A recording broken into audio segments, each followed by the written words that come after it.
Good afternoon. Um, I found out something interesting and I wanted to fly it by you. Um, I write responses now and then on the Quora website on the internet.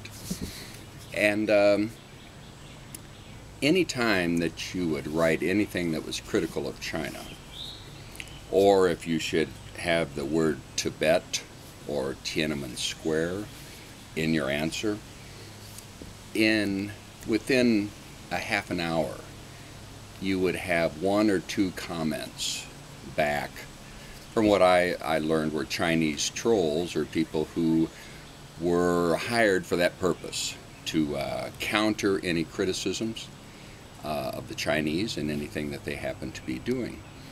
And they could get quite intense, back and forth, several times. And one of those trolls even followed me over here to my YouTube channel and started commenting on one of my videos. So it's been part of just an accepted thing that's been there. But for the last week, there's been nothing. And it just dawned on me yesterday that I haven't had any of those confrontational, troll communication exchanges. And so I thought that was unusual, and I wondered, why would China pull that back?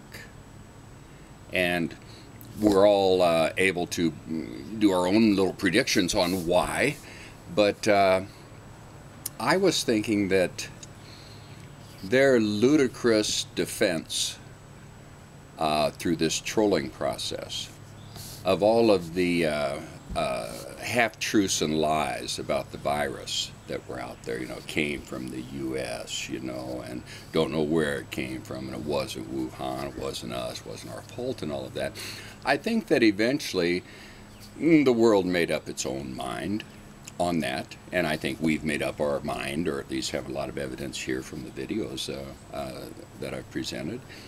And China's continuing to defend those old lies, I think, have created a negative effect on China. And I think they see that. And what it is doing, or has done, is gathered together the Western nations, that are suffering from the virus, and then they have to put up with this dialogue on the internet of how China is not responsible. And when you've got dead bodies and body bags there, that denial becomes very infuriating. And I'm sure that is what has happened. But when there's a tsunami, the water in the ocean pulls back away from the beach first. And if you're pretty stupid, you run out there and say, this is a great opportunity to start collecting seashells that we normally wouldn't have access to. Whereas somebody a little bit smarter would start heading for high ground. Now, I don't think China ever pulls back from anything and leaves it. I think a pullback means that there is something else coming. And what I believe this could be is an example of it is with Australia. 30% of Australia's exports go to China. That's iron ore, barley, meat, and wine. And once Australia said they wanted an investigation into the origin of the virus, suddenly there's an 80% tariff on their barley, and there's rumblings that, well, the Chinese people don't have to drink wine or necessarily eat meat. So there's this economic blackmail going on and coercion. And what I find significant about that is that I believe China pulling back from these internet trolling areas and whatever, China kind of knows how the lay of the land is going and how the world is finding their positions, and it's not favorable towards China. And there is going to be a division in the world. As our economies are rebuilt, they're going to be built further away from Chinese supply lines, and we're going to develop our own. And we're going to develop probably most trusted trading partner groups. where you give your benefits and your markets, priority to these trusted people, because nobody's going to trust China to make their PPE or their ventilators anymore. So you're going to have somebody you trust unless you make it yourself. The U.S. Already has that pretty much in place. South Korea and Japan, there are trade treaties with them. South Korea and Japan rely upon the U.S. for protection, as does Taiwan. Then we have new treaties with Canada and Mexico, which are next door neighbors, and they could be our trusted partners. And the UK has pulled out of the European Union, and they're going to need a strong trading partner, and it will be the United States. They're already negotiating that, and probably some Scandinavian countries come along with it. Then you're going to have the countries that board the South China Sea, and they, I think, are going to want to have good relationships with the United States, because we're the only reason China just doesn't walk in there and take all of that.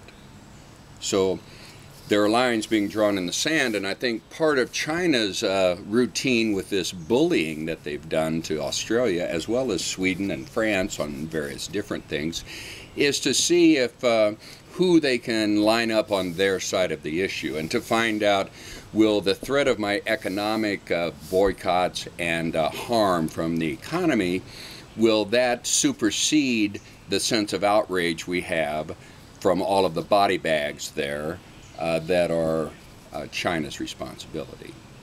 And I think they want to see how bad they're doing damage control. They want to see how bad things are, and they're testing the waters a little bit there. So I anticipate there's going to be a bit more of that, and we'll see that. And on the U.S. side, this Hong Kong pulling them, out of the trusted banking arena, and that pretty significant punishments along the line there. So the lines are being drawn. World's pulling away from China. China's trying to see what they're going to have left when this is all over. But I just saw that.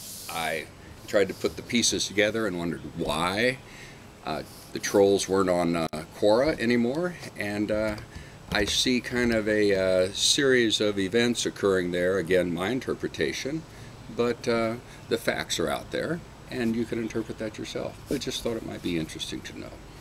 Have a good day.